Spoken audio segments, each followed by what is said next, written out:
Meanwhile, William is arguing against having to keep his uniform on whilst he does his homework. "You're not in a position to argue, William," his mother tells him. Apparently, she has a daily feedback form which will be handed back to the Education Welfare Services. Every misdemeanor or disobedient act needs to be noted, and they may result in his period of suspension being extended. "It's up to you, William. You can either wear your uniform for a couple of hours after school each evening, or wear it for God knows how many extra days in 2 weeks' time." William concedes and remains in his uniform until his homework is complete. When Andrew's mother tells him that he must remain in uniform, he doesn't put up a fight because he knows it's in his own interests not to put up a fight. He wants to spend as little time as possible attending St. Felicity's School for Girls. But when he tells his mother that he's going to his room, he can't help but argue his mother's reply. "I've decided to move you into your sister's old room." "But why?" Andrew whined.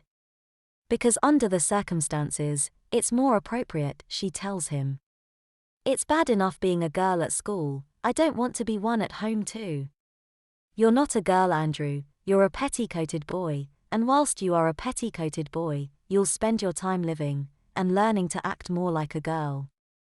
But nothing, Andrew. "If you'd tried harder to be a good boy rather than becoming a juvenile delinquent, we wouldn't have had to resort to this," his mother tells him.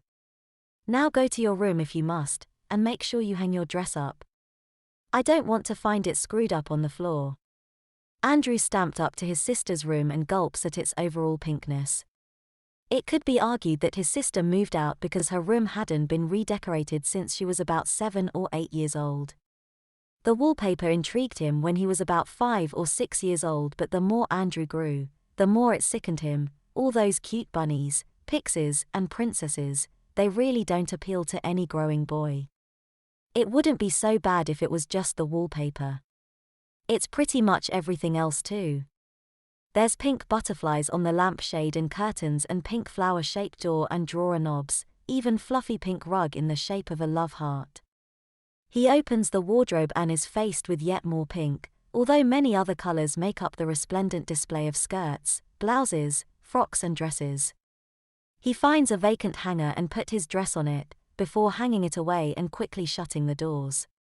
Being a girl's bedroom, there's a big mirror on the back of the door and a smaller one on the dressing table.